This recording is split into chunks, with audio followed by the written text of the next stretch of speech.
ઓમ શ્રી ગણેશાય નમઃ. જય શ્રી કૃષ્ણ મિત્રો. આજે આપણે બૃહસ્પતિ દેવની કથા સાંભળીશું.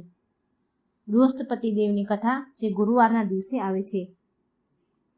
બૃહસ્પતિ દેવ દેવતાઓના ગુરુ પણ છે અને એક ગ્રહ પણ છે. આ વાર્તા સાંભળવાથી વાંચવાથી બૃહસ્પતિ દેવની કૃપા થાય છે.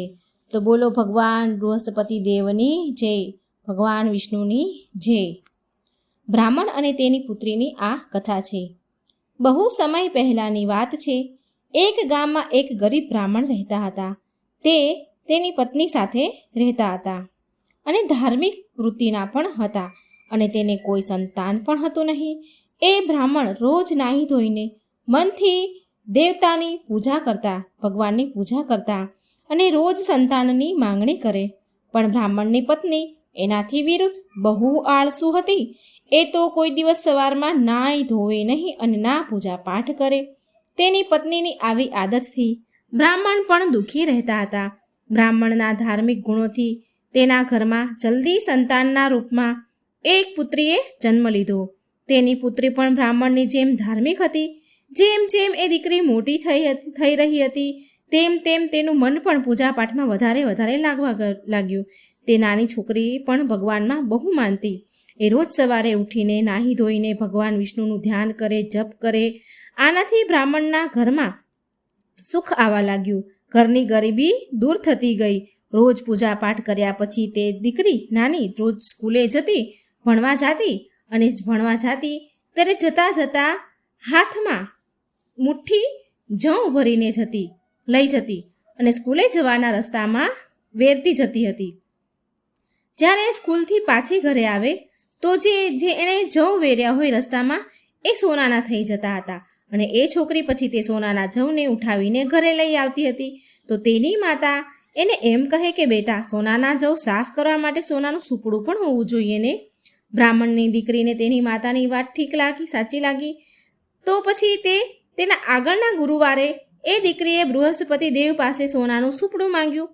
બ્રાહ્મણની દીકરી દર ગુરુવારે પૂરા વિધિ વિધાનથી બૃહસ્પતિ દેવની પૂજા કરતી હતી અને એટલે જ પ્રસન્ન થઈને ભગવાન બૃહસ્પતિ દેવે તેની બધી ઈચ્છા પણ પૂરી કરતા હતા અને આમ સોનાના સુપડાની પ્રાર્થનાને પણ એમને સ્વીકાર કરી લીધી.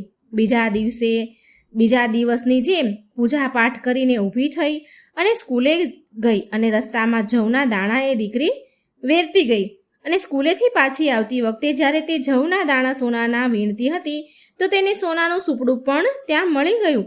સોનાનું સુપડું લઈને તે ઘરે આવી અને તેની માતાએ સોનાના જવને સાફ કર્યા. એક દિવસ આવી રીતે બ્રાહ્મણની દીકરી ઘરની બહાર બેસીને સોનાના સુપડામાં જવ સોનાના સાફ કરતી હતી સોનાના સુપડાથી. ત્યારે તેના ઘરની સામેથી એક રાજકુમાર નીકળી રહ્યો હતો. એ દીકરીના ઘરના સામેથી રાજકુમાર બ્રાહ્મણની દીકરીને જોતા તેના પર મોહી ગયો. જ્યારે એ તેના મહેલે પહોંચ્યો તો બ્રાહ્મણની દીકરીના મોહમાં, એના પ્રેમમાં તેને ખાવા પીવાનું છોડી દીધું. જ્યારે રાજાને એ વાતની ખબર પડી કે રાજકુમાર બીમાર થઈ ગયા છે તો રાજકુમારને એનું કારણ પૂછ્યું કે ખાવા પીવાનું છોડવાનું કારણ શું છે. તો રાજકુમારે તેના મનની બધી જ વાત એના પિતા રાજાને કહી. બીજા જ દિવસે રાજા તેના મંત્રી સાથે તે બ્રાહ્મણના ઘરે ગયા અને બ્રાહ્મણ સામે તેની દીકરીના લગ્ન એના પુત્ર રાજકુમાર સાથે કરવા માટે પ્રસ્તાવ મૂક્યો. રાજાનો પ્રસ્તાવ સાંભળી બ્રાહ્મણ તો ઘણા ખુશ થયા. તેણે તો તરત જ વિવાહ માટે હા કહી દીધી. દીકરી પણ રાજી થઈ ગઈ. થોડા સમયમાં રાજકુમાર અને બ્રાહ્મણની દીકરીના લગ્ન પણ થઈ ગયા. આ બાજુ લગ્ન પછી બ્રાહ્મણની દીકરી તેના સાસરે ચાલી ગઈ. આ બાજુ બ્રાહ્મણ પિતા એ દીકરીના પિતાના ઘરે ફરીથી ગરીબી આવવા લાગી. એ બ્રાહ્મણ ફરીથી ગરીબ થવા લાગ્યા.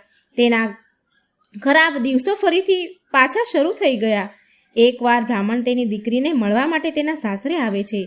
પિતાની આવી દશા જોઈ, આવી હાલત જોઈ એને બહુ દુઃખ થયું. પછી તેણે બહુ બધું ધન આપ્યું એના પિતાને અને વિદાય કર્યા. દીકરીનું આપેલું ધન તો થોડાક જ દિવસમાં પૂરું થઈ ગયું અને બ્રાહ્મણ તેની ગરીબી દરિદ્રતાના કારણે દુઃખી થઈ ગયા. બ્રાહ્મણ ફરીથી એની દીકરીને મળવા માટે મહેલ ગયા અને તેણે તેની દીકરીને બધી સમસ્યા કહી. પોતાના ગરીબ બ્રાહ્મણ પિતાની વાત સાંભળીને તેની દીકરી બોલી, પિતાજી, તમે કાલે માને લઈને આવજો મારી પાસે. હું તેમને બૃહસ્પતિ દેવના વ્રત ઉપવાસ પૂજન વિધિ કહીશ. બ્રાહ્મણે એવું જ કર્યું. બીજા દિવસે તેની પત્નીને લઈને મહેલ દીકરીને ઘરે મળવા આવ્યા. દીકરીએ તેની માતાને બહુ સમજાવ્યું કે માં, તમને આળસ તમારે ત્યાગી દેવી જોઈએ. તમારે આળસ ત્યાગીને સવારે સ્નાન કરવું જોઈએ અને ભગવાન વિષ્ણુની પૂજા કરવી જોઈએ. પણ બ્રાહ્મણની પત્નીએ તેની દીકરીની એક પણ વાત ન સાંભળી. એ હજી પણ પહેલાંની જેમ જ રહે છે. માની આવી આદતથી દુઃખી થઈને એક દિવસ તેની દીકરીએ તેની માને એક રૂમમાં બંધ કરી દીધી અને જબરજસ્તીથી સવારમાં સ્નાન કરાવડાવ્યું અને ભગવાન વિષ્ણુની પૂજા કરાવડાવી. આમ કરવાથી તેની માની બુદ્ધિમાં સુધારો થયો. બીજા જ દિવસે બ્રાહ્મણની પત્ની સવારે વહેલી ઉઠીને સ્નાન કરે છે અને ભગવાન વિષ્ણુની પૂજા કરવા લાગે છે અને સાથે સાથે તેની દીકરીના કહ્યા અનુસાર દરેક ગુરુવારના દિવસે ઉપવાસ પણ કરવા લાગી. આમ કરવાથી બૃહસ્પતિ દેવ ખૂબ જ પ્રસન્ન થયા, ખૂબ ખુશ થયા અને તેની બધી જ ગરીબી અને સમસ્યાઓ, સંકટ, કષ્ટ દૂર કરી દીધા. પછી એ સુખી અને સંપન્ન જીવન જીવવા લાગ્યા. આ વ્રતના પ્રભાવથી મૃત્યુ પછી બ્રાહ્મણ અને તેની પત્ની સ્વર્ગવાસ થયા. સ્વર્ગમાં એને સ્વર્ગનો દરવાજો મળ્યો. તો બોલો વિષ્ણુ ભગવાનની જય, બૃહસ્પતિ દેવની જય. બીજી એક કથા છે બૃહસ્પતિ દેવની, ખૂબ સરસ. ભારત વર્ષમાં એક પ્રતાપી અને દાની રાજા રાજ્ય કરતા હતા. તે દરરોજ ગરીબ બ્રાહ્મણોને, દિન દુઃખીની સહાય કરતા હતા. પણ આ વાત રાજાની પત્નીને જરા પણ ગમતી નહોતી. એ એવું વિચારતી કે મારો પતિ આખો દિવસ રાત દાન જ કર્યા કરે છે. રાણીએ ક્યારેય કોઈ ગરીબને દાન નહોતું આપ્યું અને ન ભગવાનની કોઈ દિવસ પૂજા કરી હતી અને રાજાને દાન દેવા માટે હંમેશા એ ના કહેતી હતી. એક દિવસની વાત છે, રાજા શિકાર કરવા માટે જંગલમાં ચાલ્યા ગયા હતા અને એ સમયે રાણી મહેલમાં એકલી હતી. એ જ સમયે બૃહસ્પતિ દેવ સાધુના વેશ ધારણ કરી રાજાના મહેલ ભિક્ષા લેવા માટે ગયા. સાધુ મહારાજે રાણી પાસે ભિક્ષા માંગી, પણ રાણીએ ના કહી દીધી અને કહેવા લાગી કે સાધુ મહારાજ, હું તો આ દાન પુણ્યથી બહુ હેરાન થઈ ગઈ છું, ધરાઈ ગઈ છું. મારો પતિ તો બધું જ ધન લૂંટાવ્યા જ કરે છે. મારી ઈચ્છા એ જ છે કે મારું બધું જ ધન નષ્ટ થઈ જાય. ના ધન રહેશે અને ના મારો પતિ નિર્ધનોને લૂંટાવશે, ના દાન પૂર્ણ કરશે. બસ મારી આવી જ ઈચ્છા છે.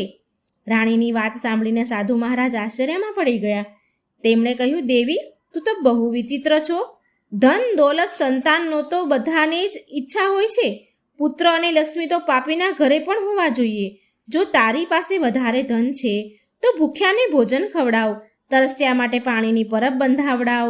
નિર્ધન છે એને ધન અપાવનાર, જે નિર્ધન છે એમના ઘરે કુંવારી કન્યા છે જેના એ લગ્ન નથી કરાવી શકી રહ્યા, તો તેની મદદ કરો. આમ ઘણા બધા કામ છે ધર્મના, ધન દાન પૂર્ણ કરવાના. આમ કરવાથી તારું યશ, કીર્તિ વધશે અને પરલોકમાં ફેલાશે. પરંતુ રાણી પર તો ઉપદેશનો કોઈ પ્રભાવ પડ્યો નહીં. એ બોલી, મહારાજ, તમે મને કંઈ સમજાવો નહીં. હું આવું ધન નથી ઈચ્છતી જે બધી જગ્યાએ લૂંટાવ્યા કરું, વેચ્યા કરું. સાધુ મહારાજ બોલ્યા, જો તારી એવી જ ઈચ્છા છે ને તો તારી ઈચ્છા જરૂર પૂરી થશે. તું એવું કરજે, ગુરુવારને ઘરને લીપી નાખજે પીળી માટીથી. તારું માથું ધોઈને સ્નાન કરજે, સાબુ દઈને કપડાં ધોજે. આમ કરવાથી તારું બધું જ ધન નષ્ટ થઈ જશે. આટલું કહીને સાધુ મહારાજ ત્યાંથી અંતર ધ્યાન થઈ ગયા. સાધુ મહારાજે જેવું કહ્યું હતું તેવું જ રાણીએ કર્યું, બિલકુલ એવું જ કર્યું. માત્ર 3 ગુરુવારમાં જ એનું બધું જ નષ્ટ થઈ ગયું. 3 જ ગુરુવાર થયા હતા કે તેનાથી તેની બધી જ ધન સંપત્તિ નષ્ટ થઈ ગઈ. ભોજન માટે રાજાનો પરિવાર તરસવા લાગ્યો. આમ ઘણા કષ્ટ સહન કરવા પડ્યા. સમય ઘણો વીતવા લાગ્યો. ત્યારે એક દિવસ રાજાએ રાણીને કહ્યું કે રાણી, તું અહીં રહે, હું ક્યાંક બીજા દેશમાં જાઉં છું, કેમ કે અહીં બધા લોકો મને ઓળખે છે, માટે હું અહીં નાનું મોટું કામ ન કરી શકું. આમ કહીને રાજા કમાવા માટે બીજા દેશમાં ચાલ્યા ગયા. ત્યાં જઈને જંગલમાં લાકડા કાપીને વેચતા હતા, લાકડા કાપીને લાવતા અને શહેરમાં વેચતા હતા. આવી રીતે તેનું જીવન વ્યતીત તે રાજા કરવા લાગ્યા હતા. આ બાજુ રાજાના પ્રદેશ ગયા પછી રાણી તો દુઃખી રહેવા લાગી. એકવાર રાણી અને દાસીને 7 દિવસ સુધી ભોજન વગર રહેવું પડ્યું હતું. અન્નનો દાણો નહીં ઘરમાં. તો રાણીએ એની દાસીને કહ્યું કે હે દાસી, તું એમ કર, પાસેના નગરમાં મારી એક બહેન રહે છે, એ બહુ ધનવાન છે.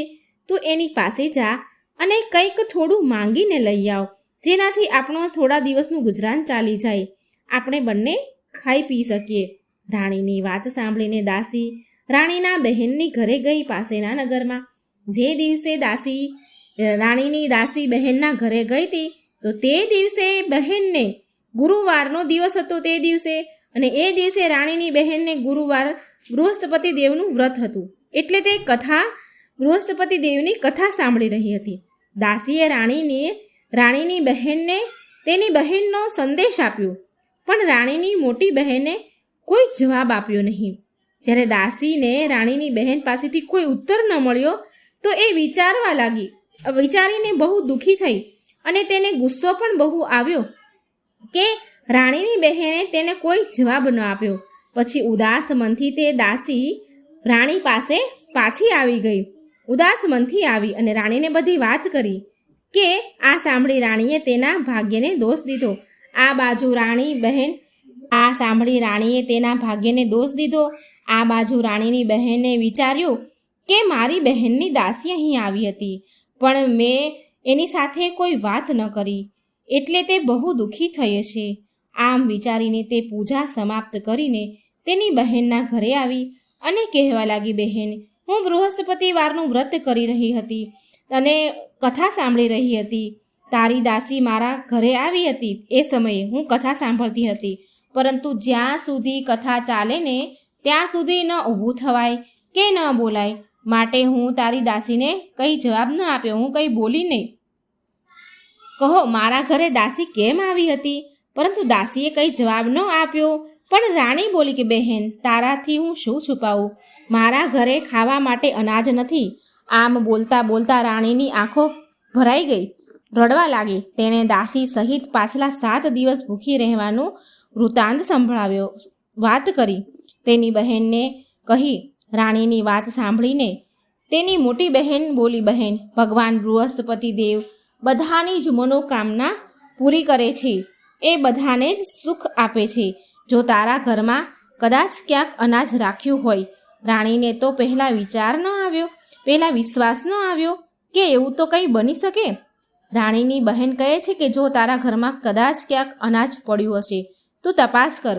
થોડી વાર તો રાણી માની નહીં, છતાં પણ એની બહેનના કહેવા પર તેણે તેની દાસીને ઘરની અંદર મોકલી, તો ખરેખર અનાજનો ભરેલો એક ઘડો મળ્યો.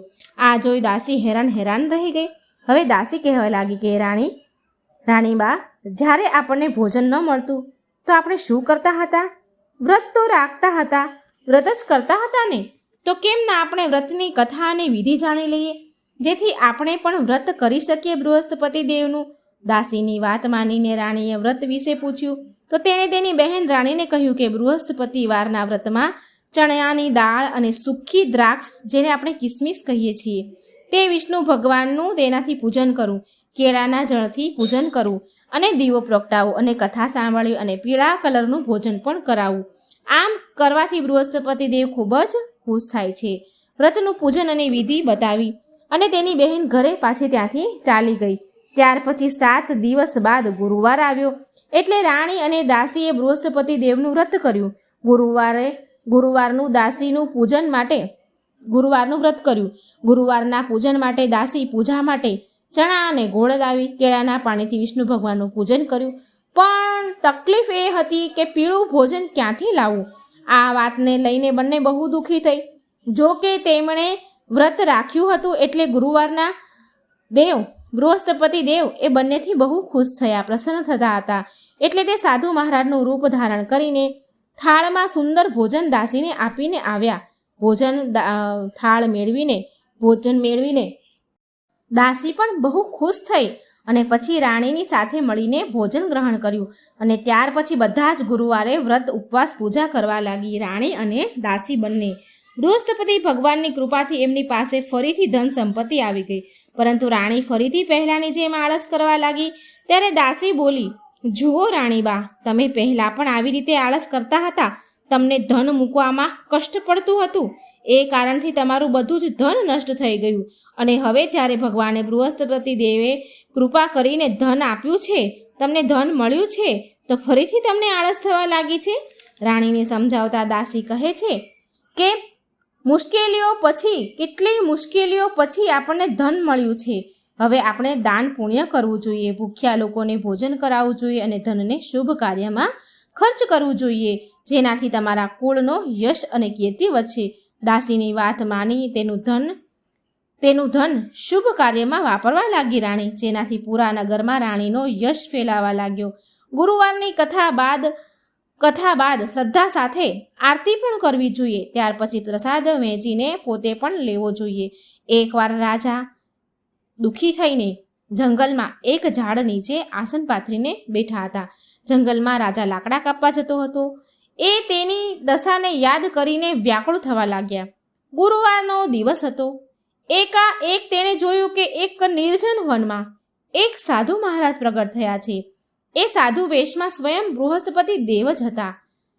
અને અચાનક એ લાકડા કાપનાર રાજા સામે આવીને એ સાધુ મહારાજ બોલવા લાગ્યા કે હે લાકડા કાપનાર, આ સુમસામ જગ્યામાં તું ચિંતામાં મગ્ન કેમ બેઠો છે?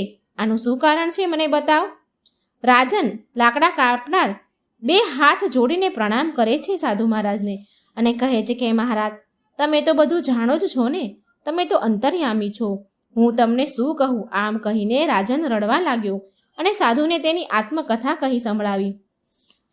સાધુ મહારાજ બોલ્યા કે તારી સ્ત્રીએ ગુરુવારના દિવસે બૃહસ્પતિ દેવનો અનાદર કર્યો હતો, જેના કારણે રૂષ્ટ થઈને બૃહસ્પતિ દેવ ગુસ્સે થયા છે અને તારી આ દશા કરી હતી.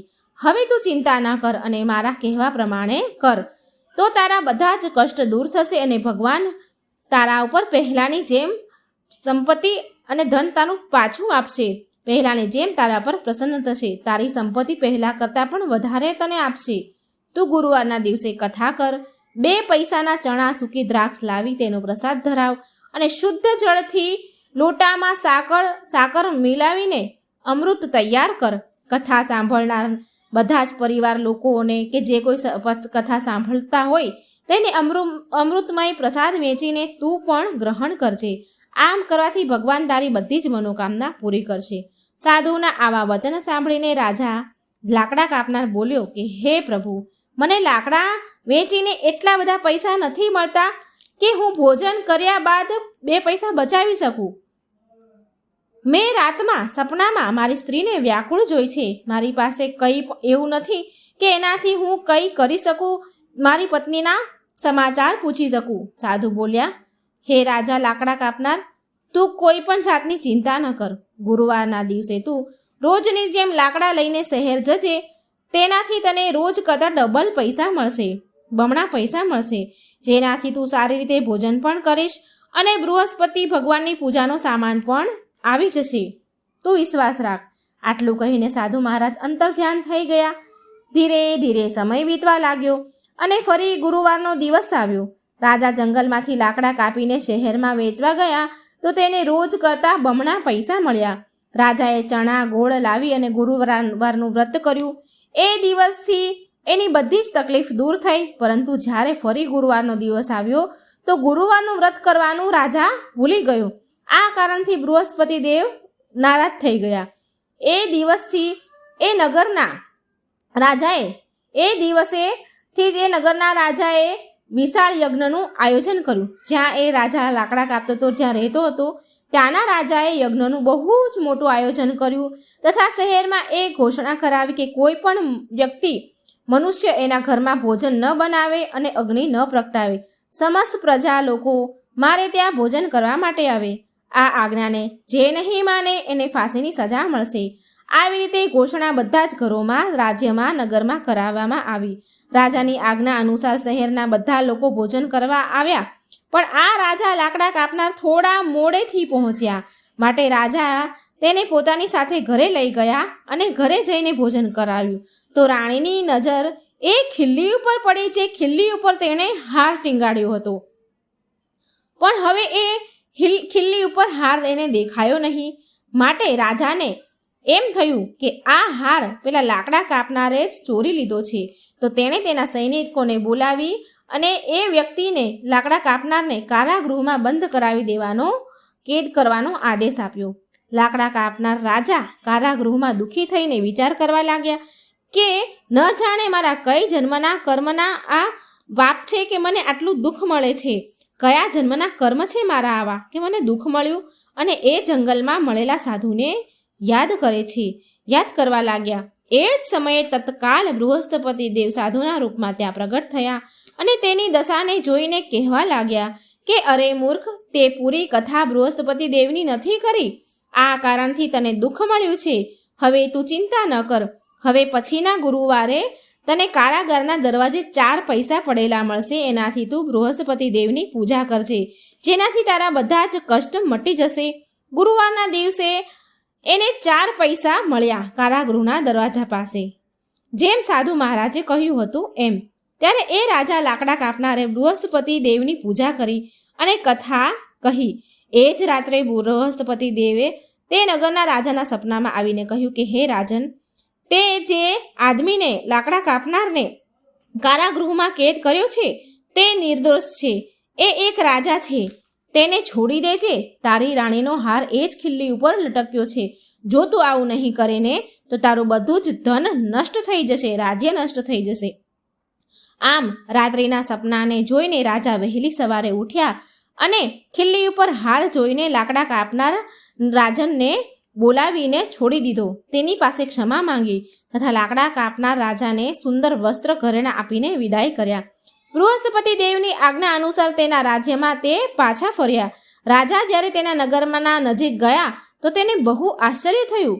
નગરમાં પહેલા કરતાં પણ વધારે બગીચા, તળાવ, કૂવા અને બહુ બધી ધર્મશાળાઓ બંધાવેલી છે. આ જોઈ રાજાને ખૂબ જ આશ્ચર્ય થયું. રાજાએ નગરના વ્યક્તિને પૂછ્યું કે આ કોના બગીચા અને ધર્મશાળાઓ છે? ત્યારે નગરના બધા લોકો કહેવા લાગે કે આ બધું તમારી રાણી અને દાસીનું છે. તો રાજાને આશ્ચર્ય થયું અને ગુસ્સો પણ આવ્યો, એમ વિચારીને કે આટલું બધું ધન ક્યાંથી આવ્યું? મારી ગેરહાજરીમાં રાણી આટલું બધું ધન ક્યાંથી મેળવ્યું? રાણીને જ્યારે એવા સમાચાર મળ્યા કે રાજા તેના પતિ આવી રહ્યા છે, તો તેણે દાસીને કહ્યું કે જો દાસી, રાજા આપણને કેટલી ખરાબ હાલતમાં મૂકીને ગયા હતા. આપણી આવી હાલત દશા જોઈને એ પાછા ન ચાલ્યા જાય ક્યાંક. માટે તું દરવાજા પાસે ઊભી રહેજે. અને આજ્ઞા અનુસાર દાસી દરવાજે પાસે ઊભી રહી ગઈ. રાજા આવ્યા તો દાસીને તેની સાથે મહેલમાં લઈ આવ્યા. તો રાજાએ ક્રોધ કરીને રાણીને પૂછ્યું કે આટલું બધું ધન સંપત્તિ ક્યાંથી આવ્યું મારી ગેરહાજરીમાં? ત્યારે રાણીએ કહ્યું કે મને આ બધું ધન બૃહસ્પતિ દેવની કૃપાથી, વ્રતના પ્રભાવથી મળ્યું છે. રાજાએ નક્કી કર્યું કે આ બધા લોકો તો માત્ર ગુરુવારના દિવસે જ બૃહસ્પતિ દેવનું પૂજન કરે છે, પણ હું દિવસમાં 3 વાર કથા કહીશ અને વ્રત કરીશ. હવે રોજ હર સમયે રાજાના કપડાના જે દુપટ્ટાનો છેડો હોય ત્યાં ચણાની દાળ બાંધેલી રાખતા તથા દિવસમાં 3 વાર કથા કહેતા સાંભળતા. એક દિવસ રાજાએ વિચાર કર્યો કે ચાલ આજે મારી બહેનને ત્યાં જઈને આવું. આમ રાજા ઘોડા પર સવાર થઈને તેના બહેનના ઘરે જાય છે. માર્ગમાં જોયું તો અમુક આદમી મુર્દાને લઈને જઈ રહ્યા હતા. રાજાએ તેમને રોકીને કહ્યું કે અરે ભાઈઓ, મારા બૃહસ્પતિ દેવની કથા સાંભળો. તો બધા લોકો કહેવા લાગ્યા, અમારો માણસ મરી ગયો છે અને તમને કથાની પડી છે. પરંતુ એક આદમી એમાંથી બોલ્યો કે તમે કથા કહો, હું સાંભળીશ. રાજાએ દાળ કાઢી અને જ્યારે કથા કહેવા લાગ્યા અને જ્યારે કથા અડધી થઈ તો મળદું હલવા લાગ્યું. અને કથા જ્યારે સમાપ્ત થઈ તો તે મરેલો વ્યક્તિ રામ રામ કરીને ઊભો થયો. આગળ માર્ગમાં તેને એક ખેડૂતનું ખેતર મળ્યું. ત્યાં ખેડૂત હળ ચલાવતો હતો. રાજાએ તેને જોઈને કહ્યું કે અરે ભાઈ, તું મારા ગુરુવારની કથા સાંભળી લે. ખેડૂત બોલ્યો કે જ્યાં સુધી તમારી હું કથા સાંભળું એટલી વારમાં તો મારું અડધું ખેતર ખેડાઈ જશે. જા તારી કથા બીજા કોઈને જઈને સંભળાવજી. આમ રાજા આગળ ચાલ્યો. રાજાના ત્યાંથી જવાની સાથે જ બળદ ઊંચો પછડાઈને પડ્યો તથા ખેડૂતના પેટમાં જોર જોરથી દુખવા લાગ્યું. એ સમયે ખેડૂતની મા એના દીકરા માટે રોટલી લઈને ભાતો લઈને આવી હતી. તેણે આ જોયું તો તેના પુત્રને બધું પૂછ્યું કે આ શું થયું. તો તેના દીકરાએ બધી જ વાત કહી તેની માતાને. પછી તો તેની મા દોડી તે ઘોડા સવાર રાજા પાસે ગઈ અને તેને કહ્યું, હું તમારી કથા સાંભળીશ, પણ કથા તમે મારા ખેતરમાં જઈને કહો. રાજાએ તે માના ખેતરમાં જઈને કથા કહી. જેને સાંભળતા જ પેલો પડ્યો તો એ બળદ ઊભો થઈ ગયો સળસળાટ અને ખેડૂતને પણ પેટમાં નું દર્દ સારું થઈ ગયું. રાજા તેની બહેનના ઘરે પહોંચ્યો અને બહેને તેની બહુ જ ખાતેદારી કરી, બહુ સન્માન આપ્યું, માન આપ્યું. બીજા દિવસે રાજા જાગ્યા તો એ જુએ છે કે બધા લોકો ભોજન કરી રહ્યા છે. રાજાએ તેની બહેનને કહ્યું કે બહેન, અહીં એવું કોઈ મનુષ્ય છે જેને ભોજન ન કર્યું હોય? આજે મારે ગુરુવારની કથા સાંભળવાની છે. બહેન બોલી, ભાઈ, આ ગામમાં એવો રિવાજ છે કે પહેલાં લોકો અહીં ભોજન કરે છે અને પછી જ બધા કામ કરે છે. હા, હું જોઈ લઉં આડોશ પાડોશમાં, જો કોઈ ભૂખ્યું હોય તો. બહેન આડોશી પાડોશીમાં જોવા ગઈ, પણ કોઈ એવું ન મળ્યું જે ભૂખ્યું હોય. છેલ્લે એ એક કુંભારના ઘરે ગઈ, જેનો છોકરો બીમાર હતો અને એને ખબર પડી કે તે લોકોએ 3 દિવસથી ભોજન નથી કર્યું. બહેનને આ વાતની જાણ થઈ તો બહેને તેના ભાઈની કથા કુંભારને સાંભળવા માટે કહ્યું. કુંભાર રાજી થઈ ગયો, તૈયાર થઈ ગયો. રાજાએ જઈને ગુરુવારની કથા કહી, જેને સાંભળીને એનો બીમાર છોકરો સાજો થઈ ગયો. હવે તો રાજાની પ્રશંસા થવા લાગી. એક દિવસ રાજાએ તેની બહેનને કહ્યું કે બહેન, હવે હું મારા ઘરે જઈશ, તું પણ તૈયાર થઈ જા. રાજાની બહેને તેની સાસુને કહ્યું. સાસુ બોલી, હા, તું ચાલી જા, પરંતુ તારા છોકરાને લઈને ન જતી. તારે જવું હોય તો જા, છોકરા નહીં જાય, કેમ કે તારા ભાઈને કોઈ સંતાન નથી. બહેને તેના ભાઈને કહ્યું, ભાઈ, હું તો આવીશ, પણ મારા બાળકો નહીં આવે. રાજા કહે છે, જો કોઈ બાળક નહીં આવે તો તું પણ ત્યાં આવીને શું કરીશ? પછી તો રાજા બહુ દુઃખી મનથી તેના નગર ચાલ્યા જાય છે. રાજાએ તેની રાણીને કહ્યું, આપણે નિર્વંશી છીએ, આપણું મોં જોવાનો પણ કોઈ વ્યક્તિને ખરાબ થાય. આપણું મોં જો કોઈ જોઈ જાય તો એનો દિવસ બગડે, એનો ખરાબ થાય. આપણું મોં જોવાનો પણ ધર્મ નથી. અને કંઈ રાજા જમ્યા નહીં. રાજા જમ્યા નહીં એટલે રાણી બોલી કે તમે ચિંતા ન કરો સ્વામી, બૃહસ્પતિ દેવે આપણને બધું જ આપ્યું છે તો આપણને સંતાન પણ જરૂર આપશે, તમે વિશ્વાસ રાખો. એ જ રાતે રાજાના સપનામાં બૃહસ્પતિ દેવ આવ્યા અને સપનામાં કહ્યું કે રાજન, ઊભો થા, તું ચિંતા ન કર, તારી રાણી ગર્ભવતી છે. રાજા આ વાત સાંભળીને બહુ ખુશ થયા. રાણીના ગર્ભથી 9 મહિના થયા એટલે એક સુંદર પુત્રએ જન્મ લીધો. રાજા બોલ્યા કે રાણી, સ્ત્રી તો ભોજન વિના રહી શકે, પણ કંઈ બોલ્યા વિના ન રહી શકે. જ્યારે મારી બહેન અહીં આવે તો તેને કંઈ પણ કહેતી નહીં, મેણા ટોળા મારતી નહીં.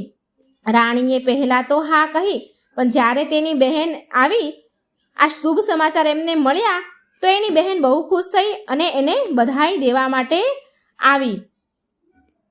ઘરે આવી, મહેલે આવી. ત્યારે રાણી બોલી, ઘોડા પર ચડીને તો નથી આવી, ગધેડા ઉપર આવી છો.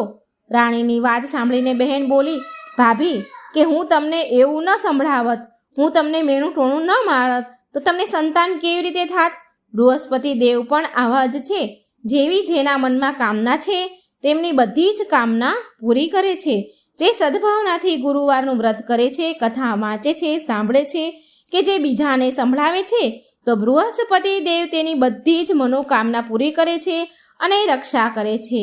જેમ સાચી ભાવનાથી રાજા અને રાણીએ તેમની કથાના ગુણગાન કર્યું, તેમના વ્રત કર્યા, તે તો એની બધી જ ઈચ્છા પૂરી કરી બૃહસ્પતિ દેવે. માટે કથા પૂરી કરવી જોઈએ, પ્રસાદ લેવો જોઈએ અને તેમનું મનન કરતાં કરતાં જય જયકાર કરવો જોઈએ. તો બધા પ્રેમથી બોલો બૃહસ્પતિ દેવની જય, વિષ્ણુ ભગવાનની જય. મિત્રો, ગુરુવારના દિવસે બૃહસ્પતિ દેવની કથા જરૂર સાંભળજો અને વિડીયો સારો લાગે તો લાઈક અને શેર પણ જરૂર કરજો. આપણા થકી જો કોઈ કથા સાંભળશે તો એનું પણ પુણ્યફળ આપણને જરૂર મળશે, એ પણ કોઈ વ્યર્થ નહીં જાય. માટે બને એટલો વિડીયો જરૂર શેર કરજો. કોમેન્ટ બોક્સમાં બૃહસ્પતિ દેવનું નામ જરૂર લખજો, વિષ્ણુ ભગવાનનું નામ જરૂર લખજો. જય શ્રી કૃષ્ણ, રાધે રાધે. થેન્ક. અને આજે આપણે પહેલો અવતાર ભગવાન વિષ્ણુનો 4 નાના બાળક સ્વરૂપમાં સંકાદિક અવતારની કથા સાંભળીશું. 4 નાના 5 વર્ષના બાળક જે સદાય વિષ્ણુ ભક્તિમાં મગ્ન રહે છે. ભક્તિ સિવાય એમને કોઈ કાર્ય નથી સૂઝતું. ઓમ નમો ભગવતે વાસુદેવાય. જય શ્રી હરિ વિષ્ણુની જય, મા લક્ષ્મીની જય. સવારે ભક્તિ, સાંજે ભક્તિ, ચારેય પહોર ભક્તિ. આ બાળકો ચારેય પહોર ભક્તિ કરે છે. તે બાળકોના કારણે ભગવાન વિષ્ણુને વિભિન્ન અવતાર કે શ્રી કૃષ્ણ અને રામચંદ્ર જેવા અવતાર લેવા પડ્યા. તો એ નાના 4 બાળક કોણ છે? તેમણે એવું તો શું કર્યું કે શ્રી હરિને વિભિન્ન અવતાર લેવા પડ્યા? એ બધું જ આપણે જાણીશું આ વિડીયોમાં. શ્રી ભાગવત કથામાં વર્ણિત કથાને આપણે પૂરા મનથી સાંભળીશું. ભાગવત કથા તન મનને પવિત્ર કરવાવાળી છે. આનાથી મનના વિકાર દૂર થાય છે તથા વ્યક્તિ ભગવાનની ભક્તિ તરફ આગળ વધે છે, પ્રેરાય છે ભક્તિ માટે. આપણું બીજું મન એટલે કે ચંચળ મનથી સાંભળીને ભગવાનની ભક્તિથી દૂર ન થાવ. આમ કરીને આ પવિત્ર કથાનો અનાદર ન કરો અને કથાને અડધી છોડીને ન જશો, નહીં તો એ વ્યક્તિ કોઈ પણ જન્મમાં પાપોથી મુક્ત નથી થતો. કારણ કે ભગવાનની કથા વાર્તા પૂરી જ સાંભળવી જોઈએ. અધૂરી કથાથી અનાદર થાય છે અને આ વાતનું કથન સત્યનારાયણની કથામાં પણ વર્ણન થયેલું છે. તો મિત્રો, ભગવાનની કથાઓ ક્યારેય અધૂરી ન છોડવી જોઈએ. આ કથાને શ્રદ્ધા ભક્તિથી સાંભળો તથા પુણ્યની પ્રાપ્તિ કરો. તો ચાલો આપણે સાંભળીએ આજની આ પાવન કથા. ઓમ ગંગ ગંગ ગણપતે નમઃ. ઓમ નમો ભગવતે વાસુદેવાય. તો ચાલો શરૂ કરીએ. સર્વપ્રથમ બ્રહ્માની ઉત્પત્તિથી જળમાં ઉત્પન્ન થયેલ. બ્રહ્માજીની ઉત્પત્તિ જળમાં ઉત્પન્ન થયેલ કમળમાંથી થઈ. તેમણે કમળની ડાળીની અંદર ઉતરીને તેનું મૂળ શોધવાનો પ્રયત્ન કર્યો, પણ એનું મૂળ શોધી ન શક્યા બ્રહ્માજી, અને ફરી પાછા કમળ પર આવીને બિરાજમાન થઈ ગયા. અને બિરાજમાન થતા એ વિચારવા લાગ્યા કે હું ક્યાંથી આવ્યો અને કેવી રીતે પ્રગટ થયો. ત્યારે તેમને એક શબ્દ સંભળાયો, તપસ તપસ તપસ. એટલે બ્રહ્માજીએ 100 વર્ષ સુધી આંખો બંધ કરીને તપસ્યા કરી. પછી બ્રહ્માજીને ભગવાન વિષ્ણુની પ્રેરણાથી સૃષ્ટિ રચનાનો આદેશ મળ્યો. હવે અહીંથી શરૂ થાય છે ભગવાન વિષ્ણુના પ્રથમ અવતારની કથા. બ્રહ્માજીએ સર્વપ્રથમ 4 પુત્રોની ઉત્પત્તિ કરી: સનક, સનંદન, સનાતન અને સનત. બ્રહ્માજીએ આ 4 પુત્રોને સૃષ્ટિ રચનાનો આદેશ આપ્યો, પરંતુ એ ચારેય સૃષ્ટિ રચના છોડીને તપસ્યામાં લીન થઈ ગયા. તેમના પુત્રોને આમ કરવાથી, એની તપસ્યા કરવાથી, ભગવાનની ભક્તિ કરવાથી, આ બધું કરતા જોઈ બ્રહ્માજી ક્રોધિત થયા. એ સમયે જે આ 4 કુમાર પ્રગટ થયા હતા એ શુદ્ધ સતગુણ સ્વરૂપમાં, એમાં રજોગુણ તમોગુણ હતા નહીં, શુદ્ધ સતગુણ હતા. અને ના તો એમાં પ્રમાદ, નિંદ્રા કે આળસ હતી, અને ના સૃષ્ટિના કાર્યમાં તેમને કોઈ રુચિ હતી, ના કોઈ એમની પ્રવૃત્તિ હતી સૃષ્ટિના કાર્યની રચના કરવાની. એમને એમાં રસ જ નહોતો. બ્રહ્માજીએ ચારેયને સૃષ્ટિ રચવાનું કહ્યું, તો તેમણે સૃષ્ટિ કરતા બ્રહ્માજીને આ આજ્ઞા સ્વીકાર કરી નહીં. વિશ્વમાં જ્ઞાનની પરંપરા બનાવી રાખવા માટે સ્વયં ભગવાનને આ 4 કુમારના રૂપમાં અવતાર ધારણ કર્યો હતો. કુમારોની જન્મજાત રુચિ ભગવાનના નામ તથા ગુણોના કીર્તન કરવા માટે, ભગવાનની લીલાઓનું વર્ણન કરવા અને પાવન લીલાને સાંભળવા માટે હતું. ભગવાનને છોડીને એક પણ ક્ષણ તેમનું ચિત્ત સંસારના કોઈ પણ વિષયમાં જતું નહીં. આવા સહજ સ્વભાવવાળા વિરક્ત ભલા કેવી રીતે સૃષ્ટિની રચના કરી શકે, સૃષ્ટિનું કાર્ય કરી શકે? તેમણે તેના પિતાજીની આજ્ઞાને નકારી નાખી. તેમણે કહ્યું, હે પિતાજી, અમે સદાય ભગવાન વિષ્ણુની ભક્તિ કરવા માંગીએ છીએ. તમે અમને સંસારની મોહ માયામાં ન ફસાવો. આ સાંભળી બ્રહ્માજીએ પણ તેમના માનસ પુત્રોની વાત માની લીધી. અને આ 4 કુમારોના મુખથી નિરંતર હરિ શરણમ હરિ શરણમ આ મંત્ર નીકળતો હતો. આ વાણી એમના મુખથી મુક્તિ જપથી વિરામ લેતી જ ન હતી. તેમનું ચિત્ત સદાય શ્રી હરિમાં લગ્ન રહેતું હતું. આ સમયે આ 4 કુમાર પર કાળનો ક્યારેય કોઈ પ્રભાવ પડતો નહીં. એ સદાય 5 વર્ષની અવસ્થાના જ બનેલા રહેતા હતા. સદાય માટે એ 5 વર્ષની અવસ્થામાં જ રહે છે. એક સમયની વાત છે. 4 સનકાદિક ઋષિ ભગવાન વિષ્ણુની તપસ્યા કરવા લાગ્યા. તપસ્યા દરમિયાન ભગવાન વિષ્ણુ અતિશય પ્રસન્ન થયા અને તેમણે એ 4ને ભગવાને વરદાન માંગવાનું કહ્યું. હવે 4 કુમારોએ ભગવાનને કહ્યું, હે પ્રભુ, તમારા દર્શન માત્રથી અમારું ચિત્ત નિર્મળ થઈ ગયું છે. અમને તો તમારાથી એ વરદાન જોઈએ છે કે અમે હંમેશા સદાય માટે 5 વર્ષના બાળક જ બનેલા રહીએ ભગવાન વિષ્ણુએ આનું કારણ પૂછ્યું તો એ ચારેય કુમારોએ કહ્યું, હે પ્રભુ, અમે વયસ્ત થઈ જશું તો અમારી અંદર મોહ માયા વગેરે વિકાર આવી જશે. તો અમે એવું ઈચ્છીએ છીએ કે અમે સર્વદા નાના બાળક બનેલા રહીએ, કેમ કે નાના બાળકની અંદર અહંકાર મોહ માયા નથી રહેતી અને અમે તમારી ભક્તિમાં સદાય લીન રહીએ. આ સાંભળીને ભગવાન વિષ્ણુએ એ 4 બાળકોને તથાસ્તુ કહીને આશીર્વાદ આપ્યા અને ત્યારથી એ 4 કુમાર 5 વર્ષના જ બનીને રહી ગયા હતા. તો તે નાના 4 બાળક પણ એ વેદ જ્ઞાનના સ્વામી હતા. તે જ્યાં પણ જાય ત્યાં ભગવાન હરિનો સત્સંગ કરવા લાગે. એના વાચક બની જતા અને સાંભળનારા શ્રોતા બની જતા. ક્યારેક ક્યારેક તો એવું પણ થતું કે આ બધા બાળકોમાંથી એક વક્તા જ્ઞાન કહેનાર બને અને બીજા જે 3 બાકી હોય એ બધા સાંભળવા જાય. આવી રીતે ભગવાન વિષ્ણુનો સત્સંગ કરતા હતા અને તે ચારેયને સ્વયં ભગવાન વિષ્ણુએ આશીર્વાદ આપીને કહ્યું હતું કે તમને આ સંસારમાં, આ સૃષ્ટિમાં ક્યાંય પણ રોકટોક વિના આવવા જવાની અનુમતિ છે. તમે ચારેય તમારી ઈચ્છાથી ક્યાંય પણ આવી જઈ શકો છો. તો એ ચારેય બાળકોએ ભગવાનને કહ્યું, હે પરમ ભગવાન વિષ્ણુ, અમે તમારા વૈકુંઠમાં પણ તમારા દર્શન માટે આવી શકીએ છીએ? આમ પૂછ્યું તો ભગવાન વિષ્ણુ બોલ્યા કે હે વત્સ, તમે ચારેય સદાય મારા દર્શન માટે મારા વૈકુંઠ લોકમાં આવી શકો છો. પુરુષોત્તમ ભગવાન શ્રી હરિ વિષ્ણુની આરાધનાથી બીજું કોઈ કાર્ય એ ચારેય માટે જરૂરી હતું જ નહીં. તેમણે નારાયણની ઉપાસનાને સર્વાધિક મહત્વ વાળું સમજ્યું તથા ત્યાંથી ચાલ્યા ગયા. એ ચારેય જ્યાં પણ જતા ત્યાં સદા ભગવાન વિષ્ણુનું ભજન કીર્તન કરતા. આ ચારેય કુમારોએ ઉદાસીન ભક્તિ, દાન તથા વિવેકનો માર્ગ શરૂ કર્યો, જે આજે પણ ઉદાસીન અખાડાના નામથી ચાલ્યો આવે છે. ચારેય જે નાના બાળકો હતા હંમેશા એક સાથે જ રહેતા હતા. જે ચારેય ભાઈઓ છે એ એક જ સાથે રહેતા હતા. એક સાથે જ બ્રહ્માંડમાં વિચરણ કરતા હતા. બધાએ એક સાથે જ વેદો શાસ્ત્રોનું જ્ઞાન અધ્યયન કર્યું હતું. સનગાતિક ઋષિઓ ભગવાન શ્રી હરિના હંસા અવતારથી બ્રહ્મ જ્ઞાનની નિગુણ શિક્ષા ગ્રહણ કરી હતી તથા તેમનો પ્રથમ ઉપદેશ તેમના શિષ્ય દેવર્ષિ નારદને આપ્યો હતો. આ ચારેય સનકાદિક ઋષિ દેવર્ષિ નારદજીના ગુરુ હતા. તો એમણે સર્વપ્રથમ આ જ્ઞાન ઉપદેશ નારદજીને આપ્યો હતો.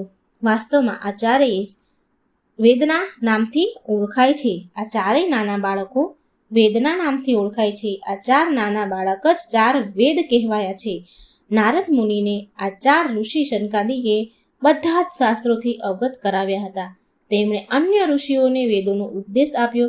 નારદજીએ પછી અન્ય ઋષિઓને જે આ બધું જ્ઞાન મેળવ્યું એ અન્ય ઋષિઓને ઉપદેશ આપ્યો અને તેમણે આત્મતત્વનું પૂરું જ્ઞાન હતું.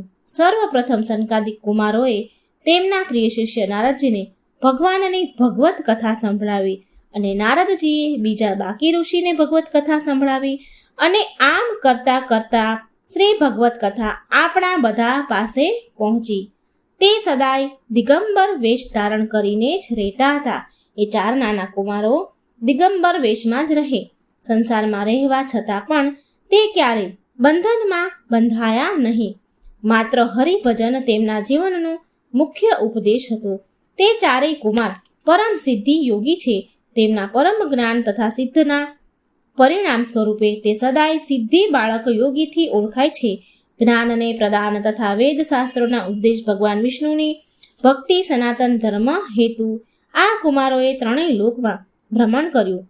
તેમણે ભગવાન વિષ્ણુને સમર્પિત કેટલાય સ્ત્રોત લખ્યા. આ હતી સનકાદિક ઋષિઓના જન્મની કથા, જે ભગવાન વિષ્ણુનો પ્રથમ અવતાર છે. તો હવે આપણે એ જાણીએ કે આ 4 બાળકોના કારણે ભગવાન વિષ્ણુને અવતાર કેમ લેવો પડ્યો. તો એક દિવસ 4 સનકાદિક ઋષિ ભગવાન વિષ્ણુના દર્શન માટે વૈકુંઠ જઈ પહોંચ્યા.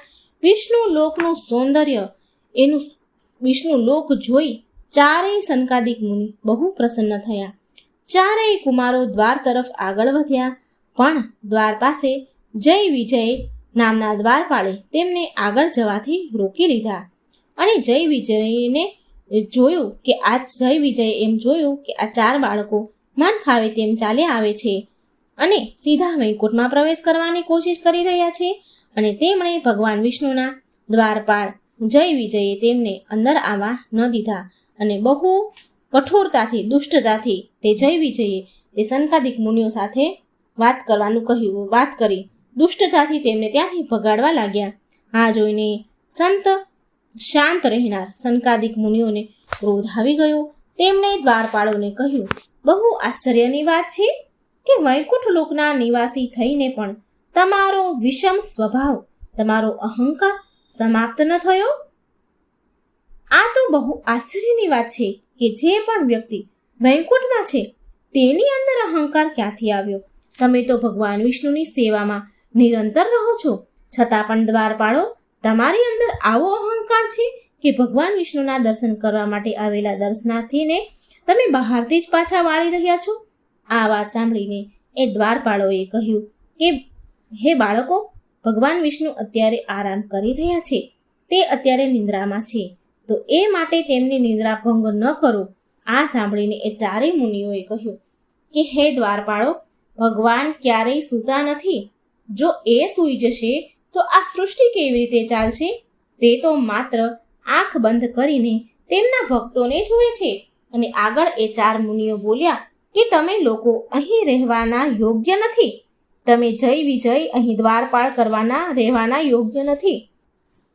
અમે ચારેય ભાઈઓ, અમે ચારેય ઋષિ તમને શ્રાપ આપીએ છીએ કે તમે નીચે મૃત્યુલોકમાં ચાલ્યા જાઓ, તમારું પતન થશે. અને આગળ બોલ્યા કે તમે તમારું દેવતત્વ ખોઈ દેશો અને પૃથ્વી પર નશ્વરના રૂપમાં રહેશો અને એક રાક્ષસ કુળમાં જન્મ લેશો. જય વિજયને આ શ્રાપ સાંભળી અને પોતાની ભૂલ સમજાણી પછી એ ચારેય મુનિને તેમનો શ્રાપ પાછો લેવા માટે કહ્યું, કરગરવા લાગ્યા અને ભગવાન વિષ્ણુને મોટેથી બૂમો પાડી પુકારવા લાગ્યા. અને જય વિજયનો પોકાર સાંભળીને ભગવાન વિષ્ણુ તરત જ દ્વાર પર આવી પહોંચ્યા. અને જય વિજયે પૂરી ઘટના વિશે ભગવાન વિષ્ણુને વિસ્તારથી સંભળાવીને કહ્યું. અને જય વિજયે ભગવાન વિષ્ણુને શ્રાપ પાછો લેવા માટે અનુરોધ કર્યો. પણ ભગવાન વિષ્ણુએ કહ્યું કે એકવાર દીધેલો શ્રાપ ક્યારેય પાછો લઈ શકાતો નથી, કારણ કે જો આમ કરવાથી શ્રાપ દેનારાનું અને તેમના તપનું અનાદર થાય છે અને કર્મ ચક્ર પણ બાધામાં આવે છે. પરંતુ તમે તમારા સ્થાન પર તમારા કાર્યને સંભાળી રહ્યા હતા, તમારી ફરજ નિભાવી રહ્યા હતા. માટે હું તમને આ શ્રાપથી જલ્દી મુક્ત થવાનો 2 ઉપાય કહું છું. તમે તમારી ઈચ્છા અનુસાર કોઈ પણ એક ઉપાય પસંદ કરો. પહેલો ઉપાય એ છે કે તમે બંને ધરતી ઉપર 7 વાર ભક્તના રૂપમાં જન્મ લો, કે પછી બીજો ઉપાય છે કે મારા શત્રુના રૂપમાં 3 વાર મારા હાથથી અંતગતિને પ્રાપ્ત થાવ. તમે કયો ઉપાય નક્કી કરશો મને કહો. એટલે જય વિજયે હાથ જોડીને ભગવાન વિષ્ણુને કહ્યું, હે ભગવાન વિષ્ણુ, અમે ધરતી પર 3 વાર જ જન્મ લેવા માંગીએ છીએ, જેનાથી અમે જલ્દી તમારી સેવામાં અમે અમારા પ્રભુની સેવામાં પાછા આવીએ. 3 જન્મમાં પ્રભુ અમારો વધ કરશો અને એ 3 જન્મમાં અમને તમારા દર્શન થશે. ભગવાન વિષ્ણુ આ સાંભળી ખુશ થયા. ભગવાન વિષ્ણુ એમની ભક્તિને જોઈને હસ્યા અને એમના આ 3 જન્મ માટે તથાસ્તુ કહ્યું અને જય વિજય ત્યાંથી ચાલ્યા ગયા. પછી જય વિજય આગળના જન્મમાં હિરણ્યાક્ષ અને હિરણ્યકશ્યપના નામથી દૈત્ય બન્યા. અને ભગવાન વિષ્ણુએ તેના ભક્તને 4 સનકાદિક કુમારોને એમ કહ્યું કે સનકાદિક કુમારો, હું મારા દ્વારપાળ જય વિજય દ્વારા અનુચિત વ્યવહાર માટે ક્ષમા પ્રાર્થી છું. અને આમ કહીને ભગવાન વિષ્ણુ ત્યાંથી અંતર્ધ્યાન થઈ ગયા. પછી જય વિજય હિરણ્યકશ્યપ અને હિરણ્યાક્ષ નામના 2 દૈત્ય બન્યા. હવે આપણે જાણીએ કે દ્વારપાળ જય વિજય કયા દૈત્યના રૂપમાં જન્મ લે છે અને ભગવાન વિષ્ણુ એનો ઉદ્ધાર કેવી રીતે કરે છે. જ્યારે હિરણ્યાક્ષે ધરતીને તેના ક્ષેત્રમાંથી બહાર કાઢીને બ્રહ્મણીય સાગરમાં સંતાડી દેવાનો પ્રયાસ કર્યો, ત્યારે ભગવાન વિષ્ણુએ વરાહ અવતાર લઈને તેનો વધ કર્યો અને ધરતીને ફરી તેના સ્થાન પર સ્થાપિત કરી. તેના ભાઈની મૃત્યુથી હિરણ્યકશ્યપને બહુ ક્રોધ આવ્યો અને મહાદેવ પાસેથી કેટલી જાતના વરદાન મેળવીને પોતાને અમર સમજવા લાગ્યો. આ બે ભાઈ જય વિજય જ હતા. હવે હિરણ્યકશ્યપ ભગવાન વિષ્ણુની સત્તાને નીચી દેખાડવા માટે હરેક સમયે સંભવ કોશિશ કરવા લાગ્યો કે ત્યાં સુધી કે તેના નારાયણ ભક્ત પુત્ર પ્રહલાદને પણ હેરાન કરવાનું શરૂ કરી દીધું. ત્યારે ભગવાન વિષ્ણુએ નરસિંહ અવતાર લઈને હિરણ્યકશ્યપનો વધ કર્યો અને આવી રીતે ભગવાન વિષ્ણુએ હિરણ્યકશ્યપ અને હિરણ્યાક્ષ આ બંનેને આ જન્મમાંથી મુક્તિ આપી. પછી જય વિજય બીજા જન્મમાં રાવણ અને કુંભકર્ણ બન્યા. આ જન્મમાં રાવણ લંકાનો રાજા હતો અને કુંભકર્ણ તેનો ભાઈ હતો. તો ભગવાન વિષ્ણુએ અયોધ્યાના રાજા દશરથજીને ત્યાં પુત્રના રામના રૂપમાં જન્મ લીધો અને ભગવાને રામે રાવણ અને કુંભકર્ણનો વધ કર્યો. ત્રીજા જન્મમાં જય વિજય શિશુપાલ અને દંતવક્ર રૂપમાં જન્મ લીધો. આ જન્મમાં નારાયણ તેમના પૂર્ણ રૂપમાં ભગવાન વિષ્ણુ ભગવાન શ્રી કૃષ્ણના રૂપમાં ધરતી પર આવ્યા. જય અને વિજય ભગવાન શ્રી કૃષ્ણના ફોઈના પુત્રના રૂપમાં જન્મ્યા હતા. શિશુપાલ અને દંતવક્રના નામથી જન્મ્યા હતા. ભાઈ હોવા છતાં પણ એ બંને ભગવાન વિષ્ણુ સાથે વેર રાખતા હતા અને પ્રભુને શત્રુ માનતા હતા. તેમના ખરાબ કર્મોના લીધે આ જન્મમાં પણ શ્રી હરિએ એમનો વધ કર્યો. આ પ્રકારે જય વિજય ભગવાન શત્રુના રૂપમાં 3 વાર જન્મ્યા અને પ્રભુના હાથે મુક્તિ બાદ તે ફરીથી જય વિજયના રૂપમાં દ્વારપાળ બનીને ભગવાનના દ્વાર પર રહીને સેવક બની ગયા અને વૈકુંઠમાં ગયા, ભગવાનની સેવામાં નિરંતર થઈ ગયા. તો પ્રિય મિત્રો, આ હતી એક કથા જે સનકાદિક કુમાર એટલે ભગવાન વિષ્ણુના પહેલા અવતારની કથા હતી. અને હવે આપણે આ જ રૂપમાં આ સનકાદિક મુનિ ભગવાન વિષ્ણુના બીજા અવતારની એક શિવલિંગ પુરાણમાં આ કથા વર્ણવેલી છે, એ હું તમને સંભળાવું. પ્રિય મિત્રો, લિંગ પુરાણમાં સનકાદિક મુનિથી જોડાયેલી એક બીજી કથા પણ કહેવાય છે. કથા અનુસાર એક સમયની વાત છે. ભગવાન શિવજી તથા માતા પાર્વતી કૈલાસ પર્વત ઉપર બેઠા હતા, વાર્તાલાપ કરતા હતા. ભગવાન શિવ માતા જગત જનનીને બહુ સુંદર મનોહર કથા સંભળાવી રહ્યા હતા અને માતા પાર્વતીને કથા સાંભળીને બહુ આનંદ આવી રહ્યો હતો. બહુ ખુશ હતા મા જગદંબા. ત્યારે ત્યાં 4 સનકાદિક ઋષિ આવી જાય છે અને મહાદેવને દંડવત પ્રણામ કરે છે. એટલે ભગવાન શિવજીએ એમના આવવાનું કારણ પૂછ્યું. ત્યારે 4 કુમારોએ ભગવાન શિવને કથા સત્સંગ સંભળાવવાની ઈચ્છા વ્યક્ત કરી, પરંતુ માતા પાર્વતીને આ સમયે 4 સનકાદિક મુનિનું અહીં આવવું સારું ન લાગ્યું, એમને ગમ્યું નહીં. હવે મા પાર્વતીજી એવું વિચાર કરવા લાગ્યા મનમાં ને મનમાં કે એક તો પ્રભુ વધારે સમય ધ્યાનમાં લીન રહે છે, સમાધિમાં લીન રહે છે અને જ્યારે સમાધિમાંથી બહાર આવે છે ત્યારે તેમના દર્શન થાય છે અને તેમની અમૃત ભર્યા વચન સાંભળવા મને મળે છે.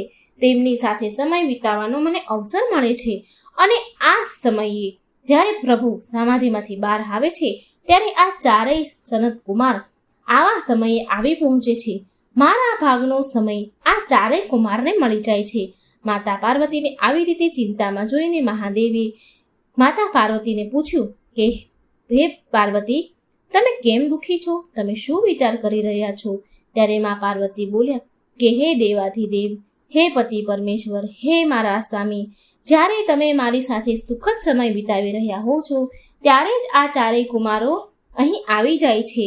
4 કુમારોનું આવવાનું થાય છે અને તમે કથા વાર્તા કહેવાનું એમને શરૂ કરો છો.